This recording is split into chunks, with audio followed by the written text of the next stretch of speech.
Hello everyone, welcome. So today we will discuss about transcription. So what is transcription? Transcription is transforming DNA into RNA. So herein what is happening? The principle of complementary governs the process of transcription. So except the adenosine complements now, so what would have happened in DNA? In DNA, adenosine would have been complemented with amine, but when I say about RNA, adenosine will pair up with uracil. That is only going to be different. Okay. Now, what is happening? The necessity that is there for defining the boundaries that would demarcate the region and the strand of DNA that would be transcribed. Now, why both the strands are not copied during transcription? So the thing is, if both the strands are copied during they act as a template, they would code for RNA molecule with different sequence. So if the RNA molecules of different sequence, in turn they will translate into different proteins. Okay, so that is one of the reason, and other is the two RNA molecules, if produced simultaneously, they will be complementary to each other and they will form a double stranded RNA. So for a transcription, what all do we require? So for a transcription, you see, we do require a promoter, we require a structural gene, and then we require a terminator. Okay, so now the DNA dependent RNA polymerase. So because we are in transcription, we are going for an RNA. So there is DNA dependent RNA polymerase. So it will catalyze the polymerization, and polymerization is always from 5' to 3' end. 5' to 3' end. That has polarity. So that is 5' to 3' end. The strand that has polarity 3' to 5' end, that will be a template. Okay. So based on this template, the coding will take place. So this strand which has been generated, that is known as the coding strand. Okay, that is known as the coding strand. Okay, so there is an example here that shows you the coding strand from the template strand. So you would see, so wherever there was A, it got transferred into T, then we had T to A, so G to C, okay, C to G, and A to T. But in RNA, what will happen? So A to T will not happen. A will get transferred to U. Okay. Alright. So next, the promoter and the terminator, they are flanked the structural gene in the transcription unit. So promoter is located in the 5' end of the structural gene, and if it is this DNA sequence that provides the binding site of RNA polymerase, so that they can start promoting the replication or the transcription that is taking place. So they can promote the transcription unit. That also defines the template and the coding strands. Now by the switching the position with the terminator, the definition of coding and template strands could be reversed. Now the terminator is located at the 3' end. That states that point of time the transcription is going to terminate or stop. So there are additional regulatory sequences that is there that may be present further in the upstream or the downstream of the promoter. So there are different transcription units and the gene. So a gene is defined as functional unit of inheritance. So here what happens?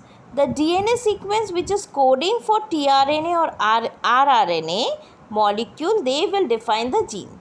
So however, defining a cistron Okay, as a segment of DNA coding for a polypeptide, the structural gene in a transcription unit could be said as monocystronic. So mostly in eukaryotes it's monocystronic and polycystronic if it is bacteria or prokaryotes. In eukaryotes, monocystronic genes.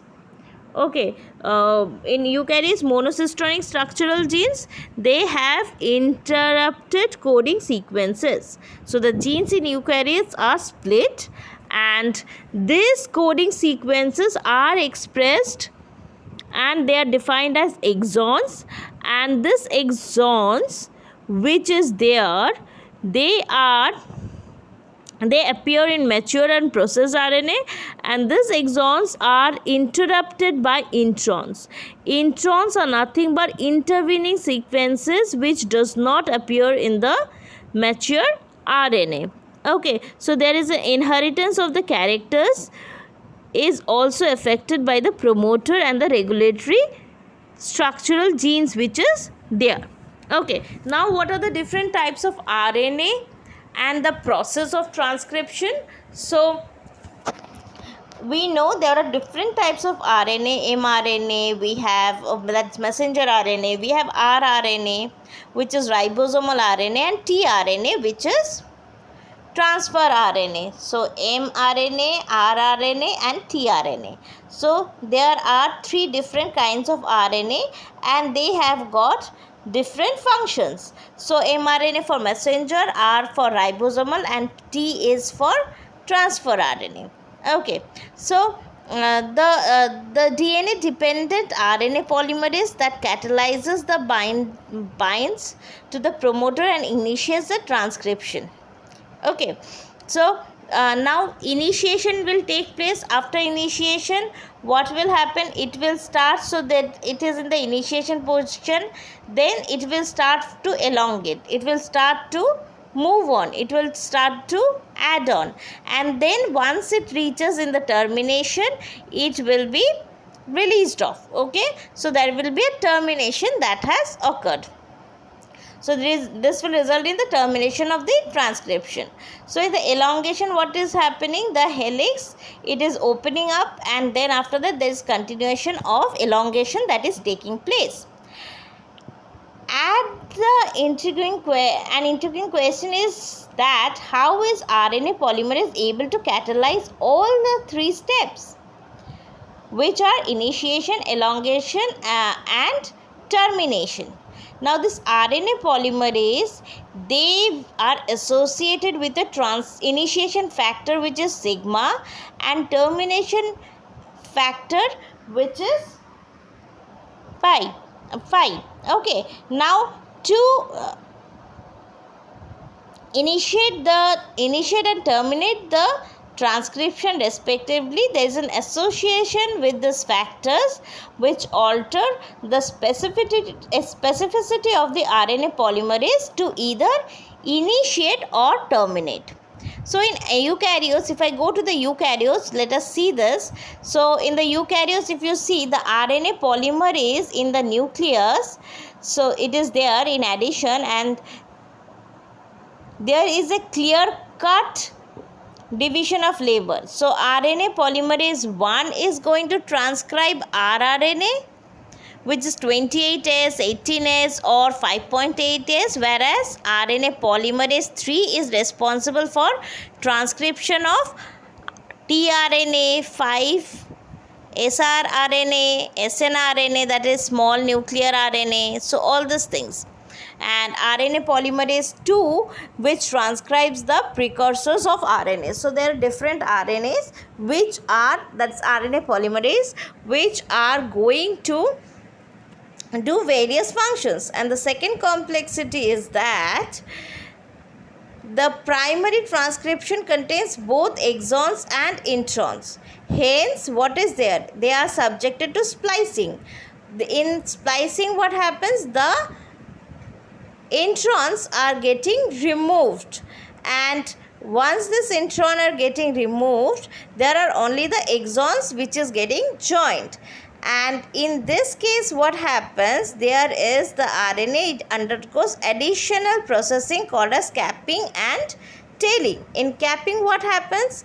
In capping, an unusual nucleotide which is added to 5' end of hnRNA, and in tailing there is an adenylate residues of 200 to 300 are added to the 3' end in the template in the independent manner, which is saying the termination. Okay, there is a tailing that is there. The significance of such complexity is now beginning to be understood. The split gene, if we talk about the split gene arrangement, they represent probably an ancient, and the process of splicing represent the dominance in the RNA world. Okay, so this is about the replication, how it is taking place. So how the capping has taken place and polyadenosine tail is happening. Okay, so that is it here. Thank you.